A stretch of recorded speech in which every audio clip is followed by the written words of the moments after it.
से सदनों का मैं आपके ब्लॉग में हार्दिक स्वागत एवं अभिनंदन करता हूँ। आज का इस कार्यक्रम की अध्यक्षता आपके सम्मुख अरविंद प्रताप सिंह जी, जो आपके वीडियो भी हैं और बहुत ही सम्मानित व्यक्तित्व है, बहुत ही प्रमुख है। जैसा कि अभी उनके साथ बात करके पता चला कि आपके विकास के लिए वो किन किन विषयों पर चिंतन और मंथन कर रहे हैं। आज हमारे लिए आपके बीच में हम सब केंद्र सरकार की बहुत ही दूरगामी योजना और सर्वहितकारी जो आपके संबंध में है, हम सबके संबंध में है, हमारे भविष्य के बच्चों के लिए संबंध में है, अटल भूजल योजना। अटल भूजल योजना का उद्देश्य भारत सरकार का यह है कि वह जो भी वर्षा का जल हम कैसे अपने गाँव में संरक्षित करके सुरक्षित करके उसे भविष्य के लिए हम उसका उपयोग कर सकें। इसके संबंध में भारत सरकार की ओर से DIP के रूप में ग्लोबल ग्रीन्स नामक संस्था जो विगत 20 वर्षों से पानी, पर्यावरण, वृक्ष, हरियाली के संबंध में अनवरत कार्य कर रही है, आज आपके बीच में ग्लोबल ग्रीन्स संस्था के अध्यक्ष श्री संजय श्रीवास्तव जी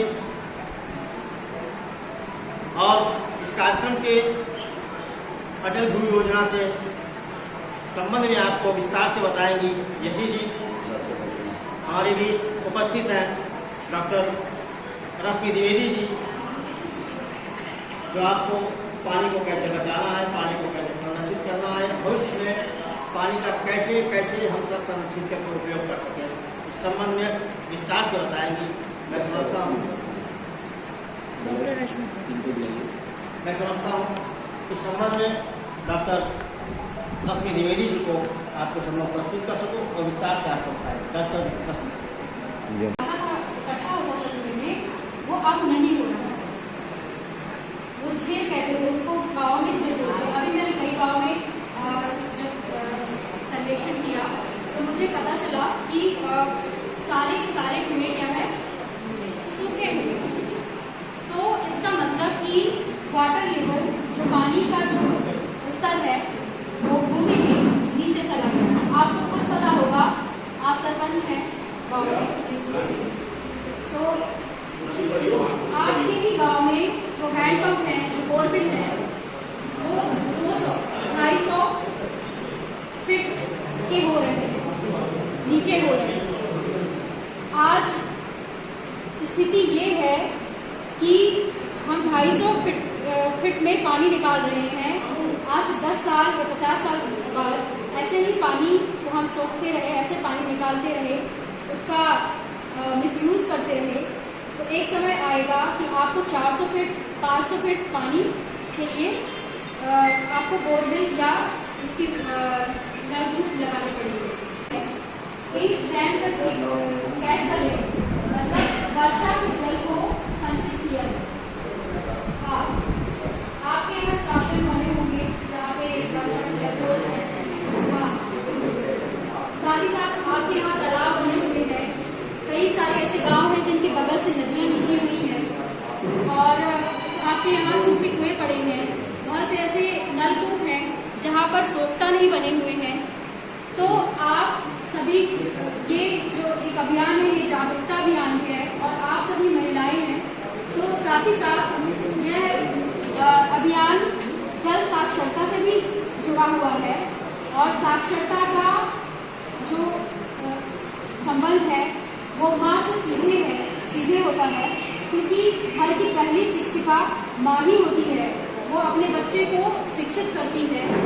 तो मेरा आप सभी से निवेदन है, हमारा ग्लोबल ग्रीन की ओर से निवेदन है, सर की ओर से निवेदन है कि आप अपने बच्चों को घर में सबसे ज़्यादा, अगर डोमेस्टिक, अगर हम पानी के उपयोग की बात करें तो आप सिंचाई में पानी उपयोग होता है, दूसरा घर में पानी उपयोग होता है और तीसरा पशुओं के लिए यूज होता है ना, पशुपालन के लिए।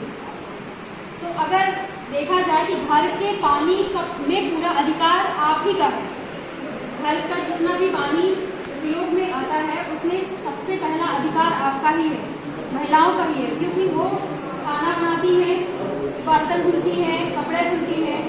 तो अगर इस तरह से हम देखें तो अगर आप जागरूक रहेंगे, आप टैप एक नल से पानी, नल के नीचे ना नहा करके अगर उसे आटी मग्गे से नहाना शुरू करें, घर का पानी जो निकल रहा है, घर का पानी जो वेस्ट पानी नहाने के बाद निकल रहा है, या ये सब व्यवस्थाएं आप अपने स्तर पे देख सकती हैं, डोमेस्टिक स्तर पे, अपने घरेलू स्तर पे इस तरह की सुविधाएं ले सकती हैं। चूँकि हमारे क्षेत्र में जो जनसंख्या है, आबादी है, वो बहुत ज़्यादा है, और सबसे पहले आबादी की नीड क्या है? खाना, भोजन। और आप देख रहे हैं कि हमारा जो पानी है वो सबसे ज़्यादा किस लिए प्रयोग किया जा रहा है? फसलों की पैदावार, सिंचाई में सबसे ज्यादा पानी का प्रयोग हो रहा है ना। जितने भी आपके यहाँ बोरवेल होंगे या आपके यहाँ भूमिगत जल जो है, सबसे ज्यादा इसका यूज कहाँ हो रहा है? सिंचाई में हो रहा है।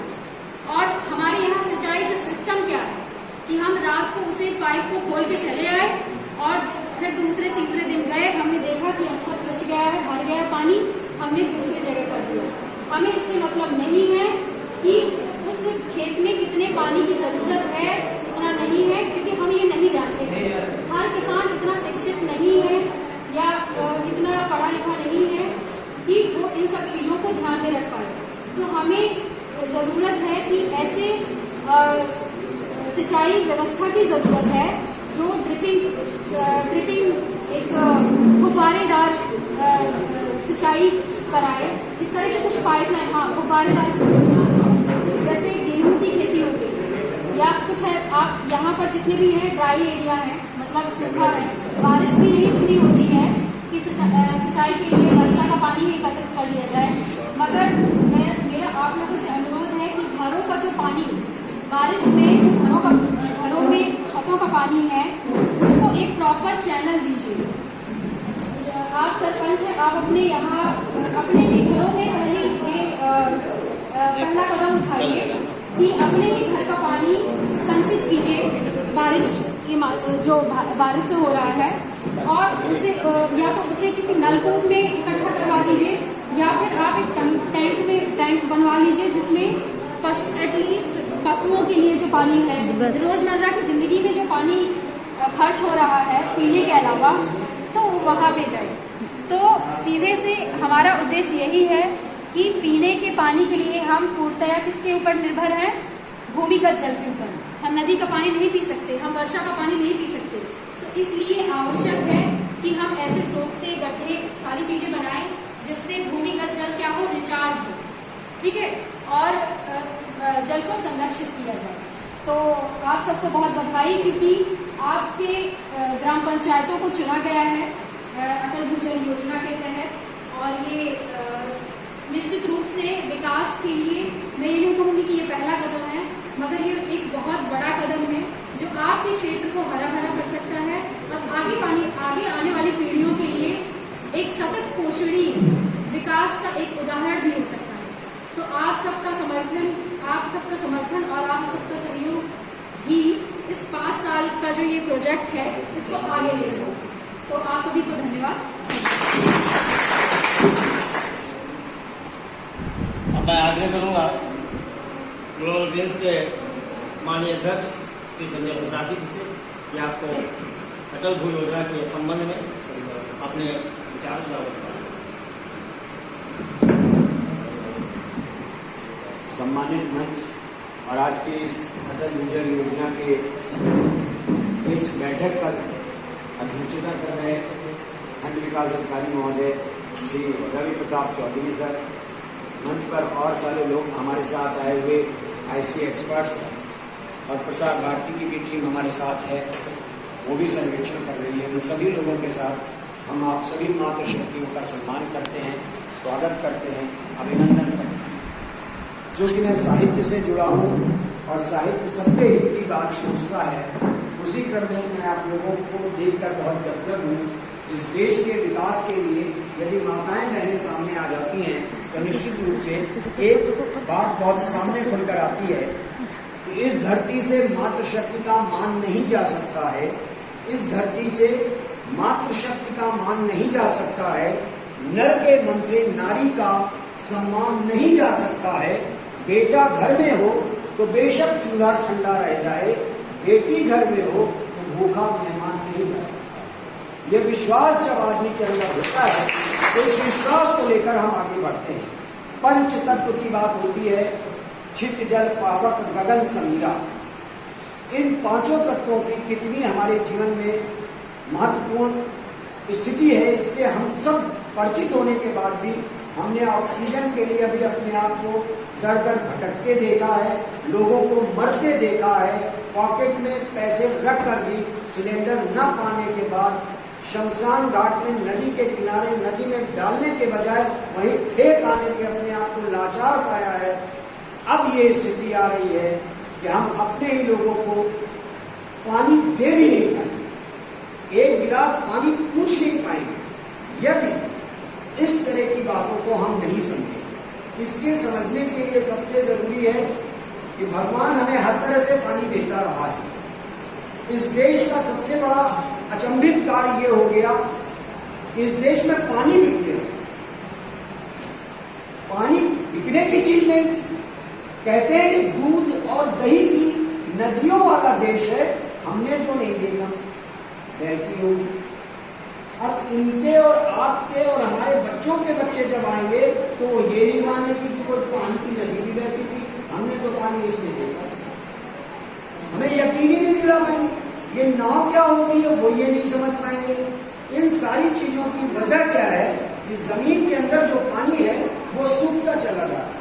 हम लोग जब छोटे थे तो 20 फीट 30 फीट पे हैंड पाइप के लिए बोरिंग कर दी जाती थी, पानी आ जाता।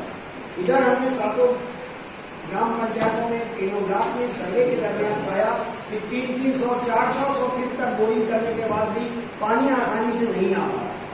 सरकार का सीधा सा मकसद ये है कि घर पे आप जितनी माताएं बैठी हैं, मैं दावे के साथ कह सकता हूँ कि घर में जितने है तो निश्चित रूप से अपने घर में बेटी से, बहन से, पत्नी से, माँ से कुछ है तो पता लगा अनाज के डिब्बे में से, दाल के बीच में से 100 निकाल 2000 की दे दे, 500 की दे दे, तो बचाने की प्रक्रिया आपके पास बहुत अच्छी होती है। लेकिन शाम को आपके घर में आपका बेटा, आपके पति, आपके ससुर, आपके पिता आ रहे हैं दिन भर से खेती करके, ऑफिस से काम करके, और घर में पानी नहीं है, तो आप कल्पना करिए कि एक व्यक्ति थक जा रहा है, उसको पानी नहीं पी सकते क्योंकि पानी नहीं है, और आप पानी लेने जा रहे हो, रास्ते में आपको पानी कहाँ मिलेगा? नदी भी आपको नहीं, पानी कहीं है नहीं। इसलिए नदी के अंदर की स्थिति को समझना है, घर के अंदर की स्थिति को समझना है। पानी जितना पीना हो उतना ही यूज करिए, और ये मानिए कि बैंक में जैसे आप पैसा रखते हैं और एटीएम कार्ड से पैसा निकलता तभी है जब आपके खाते में पैसा होता है। ईश्वर ने जो हमको कुछ भी अब हमारे द्वारा बुलवा कर आपको बताना है, सब लोग बहुत विद्वान है, समझदार है। हमको नाक दी है, एक से हम सांस लेते हैं, दूसरे से सांस छोड़ते हैं। ठीक वही है, ईश्वर ऊपर से जल वर्षा करते हैं, हमारी नदियों को समृद्ध करना चाहते हैं, हमारे खेतों को समृद्ध करना चाहते हैं, लेकिन हमें उसको कोई मतलब ही नहीं है। हो रहा है, बरस रहा तो बरस रहा, फिर उसके बाद हम जाकर कह रहे 4 महीना तो बरसें, खेती तो साल भर होती है, अब कहाँ से पानी आए? वो पानी आपको कैसे आएगा? ये अटल भूजल योजना के माध्यम से हम आपको बताना चाहिए। खेतों में गड्ढे करिए, आसपास गड्ढे करिए, उनको भरिए और फिर वहां से मेड़ बनाइए, और उन पानियों के माध्यम से अपने खेतों में पानी आप पहुंचाते रहिए। न ईश्वर को दोष दीजिए, न सरकार को दोष दीजिए, सिर्फ ये मानिए कि आपको अगर उसने जीवन दिया है तो बुद्धि दी है, और अगर बुद्धि कार्य काम नहीं कर रही है तो हम लोग अगर आपको बता रहे हैं तो इसीलिए बता रहे हैं कि आपके घर का चूल्हा जल रहा है। आपके घर की हर समस्या का सीधा समाधान है कि अगर आप पानीदार होंगे, आपकी आंखों में पानी बचा रहेगा, तो गारंटी है कि आपको जीवन में कभी भी प्यास से नहीं मरना पड़ेगा। ये बहुत अच्छी बात है। मैं तीर्थराज प्रयाग से चलकर आया हूँ। जैसे यहाँ बेतवा और यमुना संगम करती हैं, वैसे वहाँ 3 नदियाँ संगम करती हैं। यही यमुना प्रयागराज में जाके अंतिम रूप में समाप्त होती हैं और गंगा से मिलाप करके फिर वो गंगा हो जाती हैं और जाकर गंगा सागर में मिल जाती हैं। लेकिन सरस्वती अब अदृश्य हो गई हैं, विलुप्त हो गई हैं, और वो सरस्वती हमारे आपके बुद्धि, विवेक, ज्ञान, कलम, शब्द, स्वर, वाणी के रूप में है और हम आपसे मिल रहे हैं सरस्वती के रूप में। और सीधी बात गंगा से, गंगा के हक से संदेश आता है। गंगा पूरे देश की नदियों का प्रतिनिधित्व करती है और खुलेआम कहती है, दो तरीके से कहती है। माँ जब दुखी होती है तो पहले अपना दुख व्यक्त करती है, और जब दुख भी व्यक्त नहीं करती, दुख व्यक्त करने पर भी संतानें नहीं सुनती हैं, तो अल्टीमेटली माएँ जो है फिर या तो थपड़ जाती हैं और या तो फिर अपना प्राण दे देती हैं। सीधी बात कहती है कि गंगा के पास दर्द है, आवाज नहीं है, कुल में बोलने का रिवाज नहीं है। गंगा नहीं रहेगी यही हाल रहा तो, गंगा नहीं बहेगी यही हाल रहा तो, लीजिए संकल्प और बीड़ा उठाइए, गंगा पर आशा रही गंगा बचाइए। गंगा से ही काशी हरिद्वार प्रयाग है, गंगा ही घर की देहरी, गंगा चिराग है, गंगा ही धूप दीप, गंगा सुहाग है। गंगा की क्या बात करें, गंगा उदास है, उदास है, उदास है। माँ का एक चेहरा देख, दूसरी तरफ माँ जब रौद्र रूप में आती है तो बाढ़ आ जाती है। वो हमारे जो बनाए हुए पुल हैं उनके ऊपर से बहने की स्थिति में आ जाती हैं और हम सिकड़े खड़े रहते हैं कैसे रोक लें। जब वो क्रोध होता है तो उसी लेवल का होता है। तब गंगा खुले शब्दों में चेतावनी देती है कि गंगा में गंदगी अगर इंसान करेगा तो फैसला इस स्वर्ग का भगवान करेगा। हिंदू, ईसाई, सिख, मुसलमान है गंगा, इस देश की आन बान शान और पहचान है गंगा। चाहे तो पल में मेल के मिट्टी के घरों में, और चाहती इस देश का कल्याण है। गंगा के सपूतों को, गंगा को बचाओ, कलयुग में कुछ दिन की बस मेहमान है। अगर गंगा ही नहीं रहेगी तो आप सोचिए हमारे कल्याण को करने वाली कौन ऐसी माता धरती पर है जो अजर अमर होकर आई थी। अब जब हम उसी को मिटा देंगे तो हमारा क्या। इन छोटी छोटी नदियों को देखिए, आप अपने हमीरपुर जनपद के इन सारे ग्राम पंचायतों को देखिए, जो कि आपके सरिया ब्लॉक में हमारे पास बरहरी गांव है। सर के नेतृत्व में वो गांव अपने आप में अवार्डेड हो, बेहतर तरीके से काम किया जाए, ये हमारा प्रयास है। हमारे पास मौलाब ब्लॉक के 2 गांव हैं, जिसमें से शहीद और दरहा गांव, मुस्करा के हमारे पास 4 ग्राम पंचायत है। ये सारे लोगों को हम लोग मिले, उनसे बैठक किए और हमने ये जाना कि महिलाएं बहुत सकती हैं, महिलाएं बहुत काम करना चाहती हैं, वो पानी बचाना चाहती हैं, क्योंकि पानी एक प्रतिष्ठा का प्रश्न बन गया है। अगर आप नहीं जागे तो ये जान लीजिए आने वाले समय में आप चाहे आशा बहू के रूप में हो, आप चाहे आंगनबाड़ी से संबंधित हो, या आप किसी ग्राम की ग्राम प्रधान हो, मैं चैलेंज के साथ लिखित दे सकता हूँ सिग्नेचर और मोहर के साथ कि आने वाला वक्त आपसे कोई पैसा नहीं मांगेगा, सिर्फ पानी मांगेगा। और पानी आप एटीएम की तरह निकाल नहीं पाएंगे, क्योंकि पानी रखिएगा तो बेकार हो जाएगा, पीएगा नहीं। इसलिए पानी को बहने दीजिए। जब तक पानी बहेगा नहीं तब तक जीवन रहेगा नहीं। अगर जीवन को रहना है तो पानी को बहना है, और पानी के बहने के लिए आपको पानी रहने देने के लिए जमीन के अंदर पानी रहेगा। अगर ये आपको प्यास लगी मैं खाली बोतल लेकर टहलता रहूं, ये बोतल किस काम की, जब तक इसमें पानी है। इसलिए मेरा बहुत निवेदन है, बहुत विनम्र आग्रह है, इस बहुत महत्वपूर्ण बैठक में जो सरकार के प्रतिनिधि के रूप में, माननीय प्रधानमंत्री के प्रतिनिधि के रूप में, माननीय मुख्यमंत्री के प्रतिनिधि के रूप में आपके खंड विकास अधिकारी श्री रवि प्रताप चौधरी जी यहाँ बैठे, जिनकी अध्यक्षता में मैं आज ये बैठक कर रहा हूँ। मैं भी सरकार के प्रतिनिधि के रूप में इस देश के एक एक व्यक्ति के हित की बात करने आया हूँ, जो हमारी सरकारें चाहती हैं। अगर आपको किसी तरह की कोई समस्या है, निश्चित रूप से वीडियो सबसे आप मिलेंगे, उसका समाधान होगा, ये मुझे विश्वास है। जबकि अभी मैं तो सिर्फ 1 घंटे पहले मिला हूँ। तो कहते हैं ना, चावल का एक दाना दबाने से पता लग जाता है कि चावल पक गया है कि नहीं। तो आपके विकास अधिकारी महोदय जो हैं बिल्कुल वैसे ही है, चावल का बोल रहा कि ये गारंटी है कि आप अगर अपनी समस्या से जुड़ेंगे तो उसका समाधान करेंगे। और अगर जीवन में आपके आकाश में शून्य न हो तो घबरा जाते हैं, आपको तो विकास खंड में इंटरव्यू आ गया है, आपको किस बात की चिंता। बजाइए ताली। और तो आप लोगों ने सुन लिया ना कि अटल भूजल योजना जो बताई गई है, पूरा मतलब इसका सिर्फ यही कि हमें पानी कैसे बचाना और पानी कैसे बेहतर रखना। सबसे बड़ी समस्या हमारे हमीरपुर डिस्ट्रिक्ट या ब्लॉक की जो है सही बात है वो यही है कि पानी की समस्या झेल रहे हैं ना। पानी की समस्या आप लोग देखते ना, सब बोतल लेके सुबह सुबह सारे ड्रम लेके जा रहे होते हैं। मतलब समझ में आएगी समस्या कैसी है, क्या झेलना है, ठीक है। तो हमसे कहीं ज़्यादा अच्छा लोगों ने बताया दिया आपको कैसे बचाना है, कैसे उसको हमें आगे ध्यान रखना है उन चीज़ों को। और कभी कोई ऐसी समस्या है पानी को लेकर हमारे यहाँ समस्या आ रही है, हमारे यहाँ प्रधान से मदद नहीं मिल पा रही है, लोगों से मदद नहीं मिल पा रही है, तो आप जब चाहे तब ब्लॉक कर फोन कर सकते हैं। मेरा नंबर सबके पास होगा, मिल जाएगा, नहीं है तो ठीक है। तब जब चाहे कोई समस्या हमारे निकलना था, सिर्फ कहने से नहीं करना भी होगा, है ना। करेंगे कभी कुछ हो पाएगा तो बात करते करते खत्म हो जाएगी, दिन भर बात करते रहेंगे, है ना। तो इसका इस चीज़ का ध्यान रखिएगा, जो उन्होंने बताया है समझिए, सोचिए, कोई दिक्कत कौन सी पूछना है तो ये करके बता दीजिए, ठीक है। ठीक है सर। बाकी मैं तो मैं पानी बचाने और उसके विवेकपूर्ण उपयोग की शपथ लेती हूँ।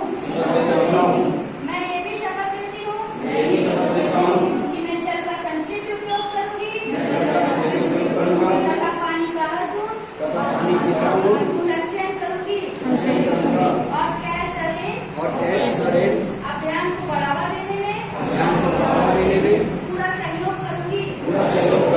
मैं पानी को एक अनमोल संपदा मानूंगी और ऐसा मानते हुए इसका उपयोग करूंगी। मैं शपथ लेती हूँ कि मैं अपने मित्रों परिवारजनों करूंगी। ये प्रेम हमारा है और हमें ही इसे बचा सकते हैं और अपने विश्व सुरक्षित रख सकते हैं। जल है तो कल। और इसी के साथ हम आज की बैठक